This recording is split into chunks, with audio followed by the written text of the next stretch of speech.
Почитувани, ви благодарам што сте на Слободен печат. Секогаш даваме простор и сакаме да посветиме внимание на успешни македонци, посебно кога се млади успешни македонци, интересни, инспиративни приказни ви носиме преку нашата програма. Така ќе биде и во следните неколку минути. Ќе зборуваме со Александар Виданов од Кавадарци. Тој е студент кој што добива стипендија, тој е избран меѓу ретките луѓе во светот на стипендијата Шварцман за 2025-2026 година. Што е таа стипендија? Дали воопшто некогаш македонци биле таму? Многу ретко има балканци, тоа е она што го знаеме. Колку македонци се појавиле на оваа стипендија и да ги добиваат магистерските студии преку оваа стипендија? Каде се наоѓа? Се тоа ќе ни го раскаже Александар, кој што е во нашето студио. Посакувам добри дојде во Слободен печат. Благодарам на поканата. Задоволство е што ќе се зборува со тебе. Ајде да кажеме за почеток, вие сте студент, може да преминам на ти, за да биде по природен разговорот. Ти си студент на два факултета, паралелно студираш два факултета, политички науки и музика. Каде студираш? Јас студирам на Барт Коледж, тоа е во Upstate New York. Градот се вика Annandale on Hudson, али е близко до Кингстон и Албани, Нью Йорк. Кога заминуваш во Америка? Јас првите 15 години ги поминав во Кавадарци, каде што пораснав и завршив основно. После дојдов во Скопје, во Илија Николовски Луј, каде што учев со професорот Александар Николовски и свирев труба, изучував труба. После тоа заминав во Америка, првично на Interlochen Arts Camp преку летото, а подоцна и на Interlochen Arts Academy. И таму продолжив да го завршам средното училиште во Мичиген. После тоа, додека бев таму, се размислував дали јас се уште сакам да бидам професионален трубач кога ќе завршам или сакам нешто повеќе. Јас одлучив дека треба малку повеќе да си ги проширам хоризонтите и одлучив да одам на BARD, Conservatory of Music, која што е единствена програма во целиот свет, каде што секој ученик на факултетот за музика е задолжен да земе уште еден факултет.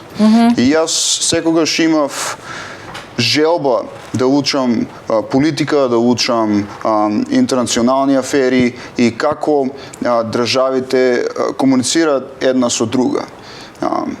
Многу прашања имав и затоа се одлучив да учам политички науки, посебно и посебен фокус на надворешни работи.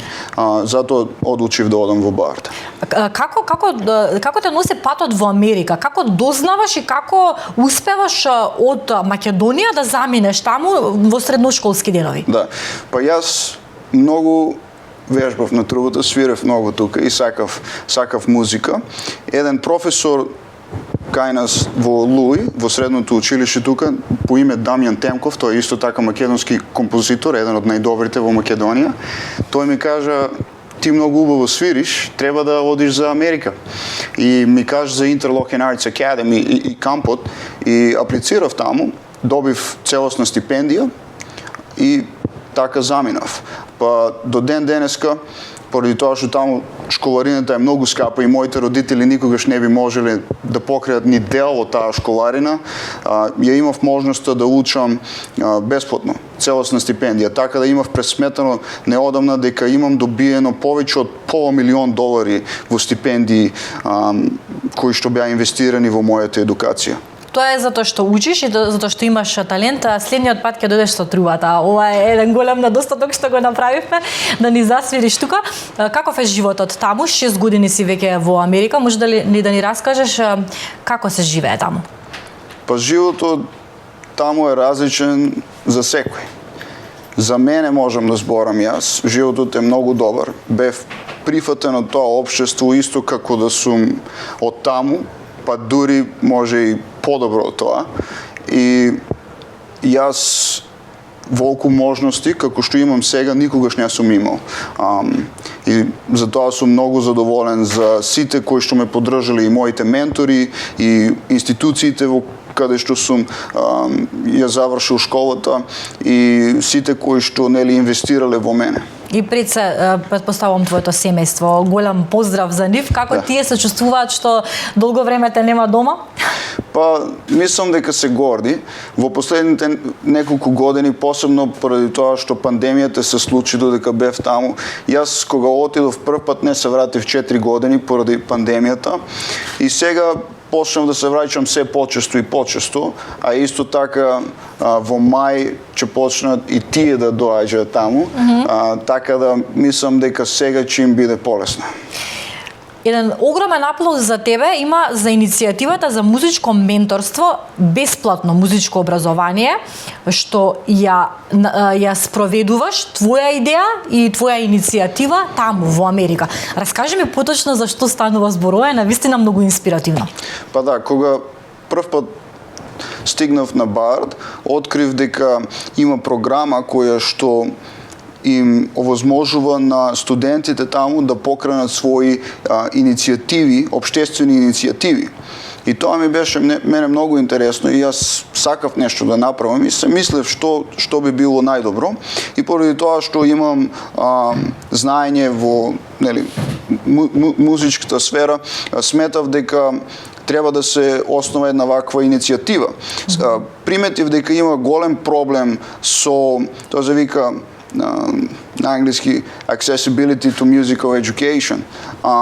Значи достапност до музичка едукација, поради тоа што приватните часови музички коштаат помеѓу 50 и 250 долари по час. Сега, тоа за многу семејства во Македонија е недостижно, ама исто и за амерички семејства.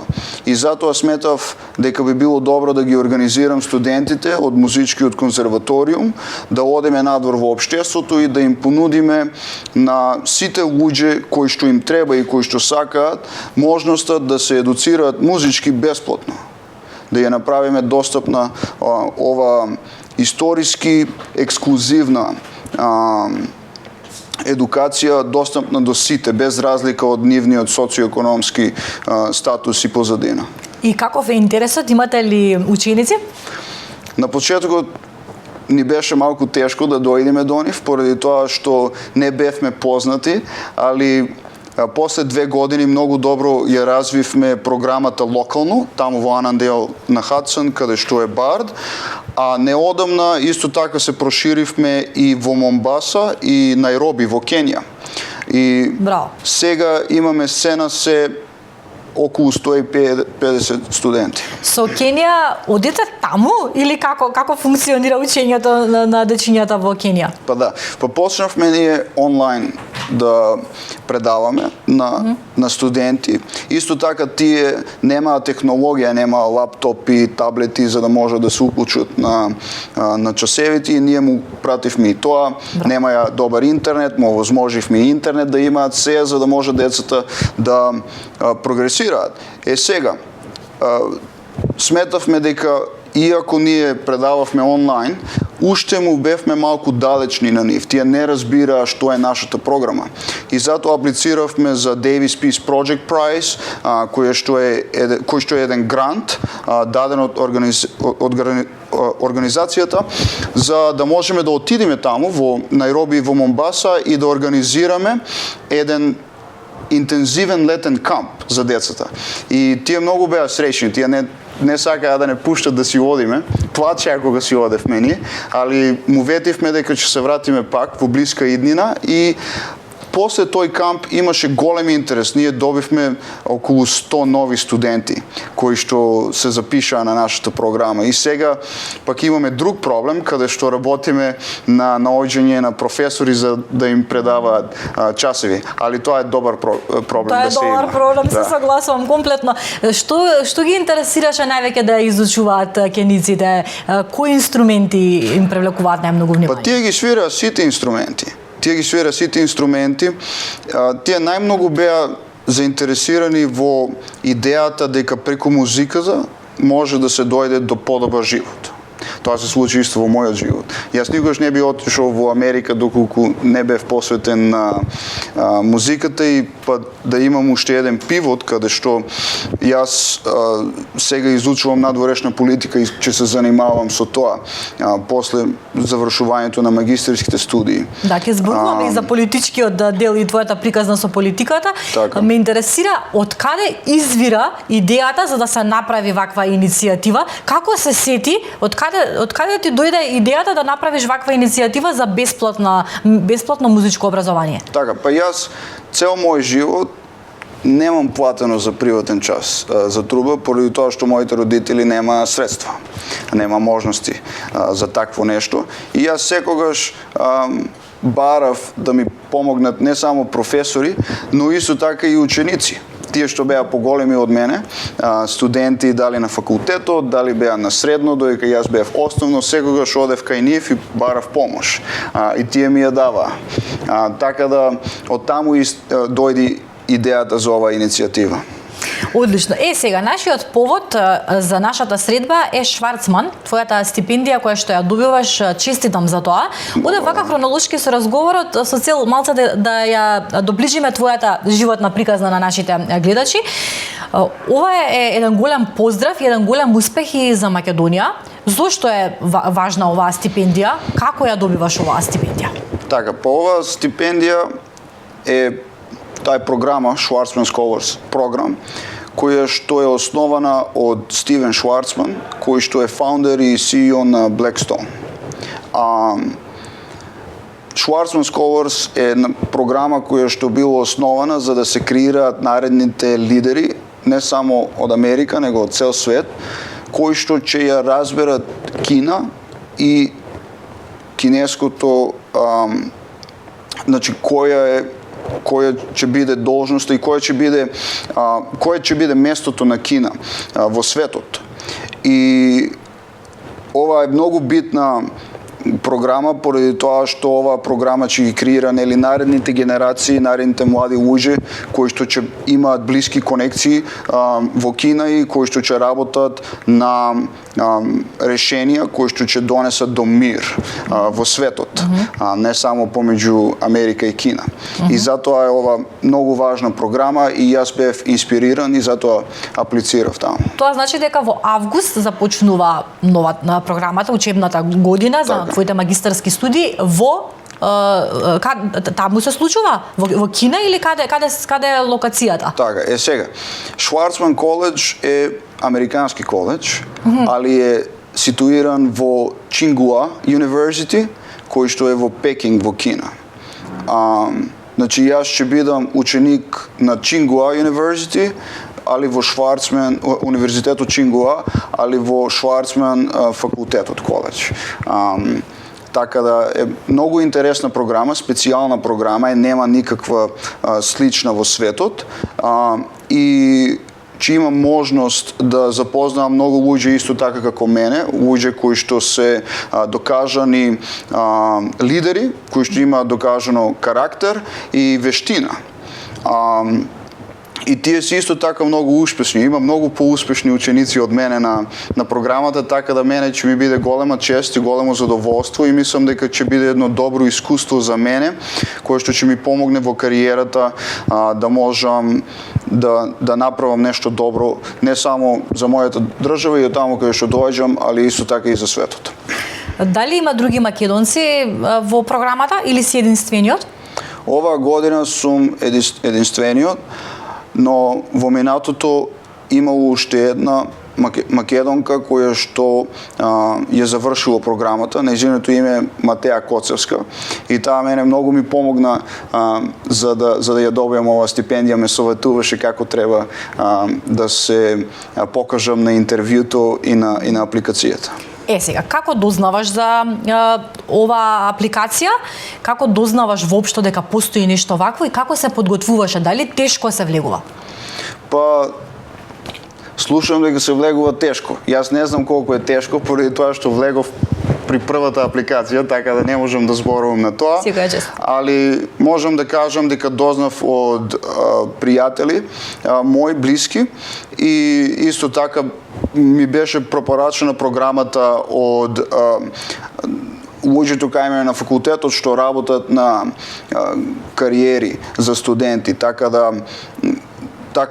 дознав и после за припрема јас имав многу пробни интервјуа и разговора со многу луѓе кои што аплицирале за програмата, добили интервју, и исто така и Матеја кој што ја направи програмата, кој што влезе и ја доби стипендијата, али исто така имав пробни интервјуа и на школото кај мене. Ми помогна некои професори, па дури имав средба и со заменик председателот на школото и тој ми помогна да се припремам за ова, така да добив голема поддршка од БАРД, од мои пријатели и ресурси кои што се на интернет.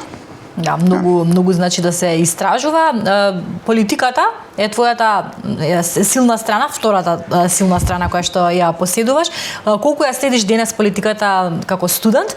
Дали ја следиш можеби и македонската политика? Имаш ли интерес за тоа? Па да, нормално. Јас поради мојата позадина и од таму каде што доаѓам, јас во иднина најверојатно ќе се занимавам со политиката во овој регион, исто така како што и политиката во Америка. Јас учев американска надворешна политика, али секогаш имав интерес и за политиката тука дома.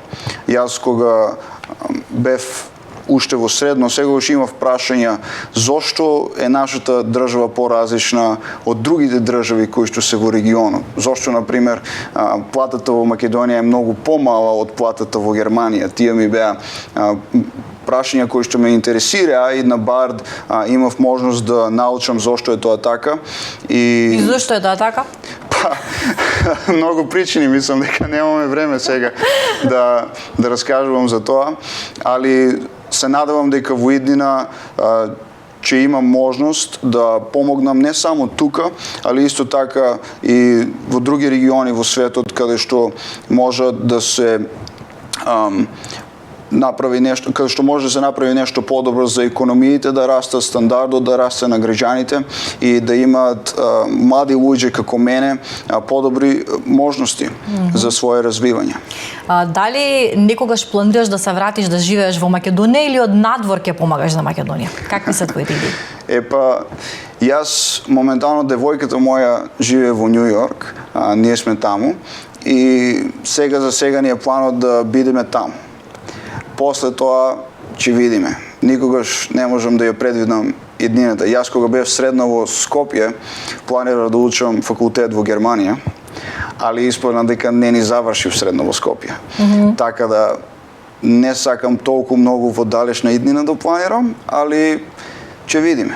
Здравје. Здравието е најважно. Нема што да додадам, многу убаво ја заврши оваа реченица. Јас само ќе ти посакам успех во Кина, каде што ги продолжуваш твоите магистарски студии. Посакувам да бидеш успешен, посакувам твоето име и презиме како македонец да се расчуе на светот, а Слободен печат секогаш ќе има отворени врати за твоите успеси. Благодарам многу. Мило ми беше. Велиш дека читаш, не следиш по социјалните мрежи, читаш редовно slobodенpečat.mk. Не знам колку имаш можност да читаш весник. Јас сум овде да ти подарам на нов примерок на Слободен печат и да ти се заблагодарам многу што беше тука. Благодарам. Почитувани гледачи, тоа беше уште еден инспиративен разговор на нашата програма. Продолжете и понатаму да се информирате преку Слободен печат.